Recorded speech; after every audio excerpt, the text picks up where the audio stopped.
First of all, Jim, a statement issued by Sussex today in relation to the new T20 competition. Can you tell me the bones of what Sussex are saying?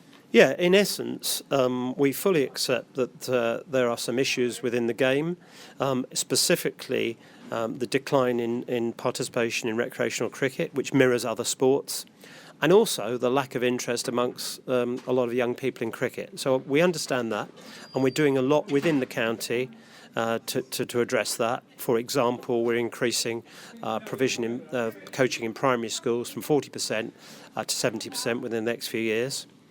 I also recognise that there is a changing media landscape with BT Sport now on the scene, not just Sky around, and that some counties, not ourselves, are financially challenged.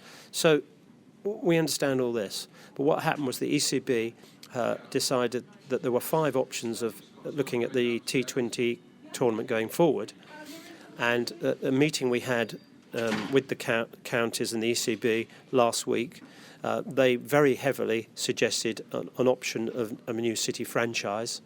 Sussex, we're very keen to look at that, but also to look at not that option, but another option, which involves the 18 counties revamping that tournament, making it more TV friendly. But we lost that argument, and we've decided to put out a statement really explaining in more depth our reservations about the new tournament. You've arranged some meetings, Jim, with members. What are those meetings, and what are you hoping the members are going to say to you, or what's that conversation going to be? Well, we are meeting our members on Wednesday, the 12th of October. That meeting will have a review from Mark Davis of the season. But then we're going to talk about the options facing the game nationally, and we'll explain the thinking behind the ECB's proposal. I've got to say, the ambition I fully appreciate, but in essence, we're saying that we're needing more evidence to support the assumption that an additional T20 tournament, which will only be restricted to probably 7 cities in England and Wales, will generate sufficient interest. Our concerns are around the fact that the proposal that only 8 of these games would be available free to view. And will that have a massively transformational effort in engaging more youngsters? I certainly hope so. But if it doesn't work, then I think there's a real concern that those 10 counties that won't be involved could well be on a path of gradual decline. And I think a country that supports 92 Football League clubs needs to have at least 18 thriving counties. Is this a pivotal moment in the history of English cricket, Jim?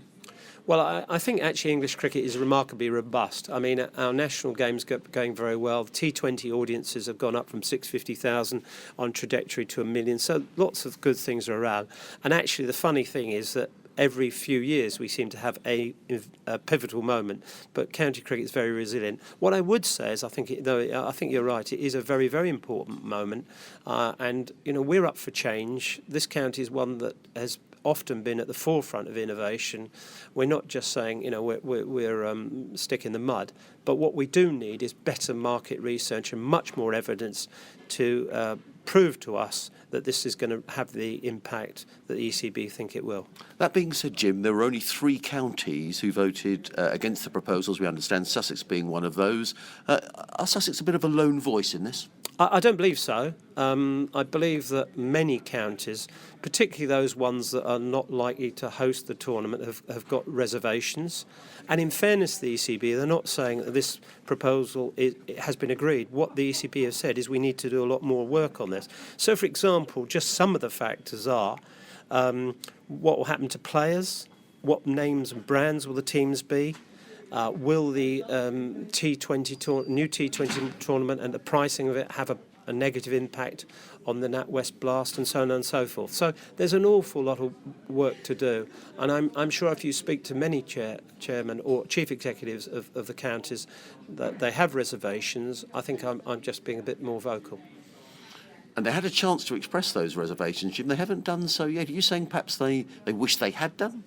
No, I'm not saying that. The meeting's private, and it would be completely improper of me to divulge what happened there. But sufficient to say there are a lot of queries and questions that have not been answered. And the ECB, in fairness to them, the ECB executive, who, by the way, are doing an excellent job in looking at all these options, have said that they're going to go away and have a lot of work to do to answer these before we're in any way, any of the counties, able to rubber stamp the idea. What's the next stage, Jim, in terms of you've got your meeting with Sussex members? What's the timeline here for the ECB?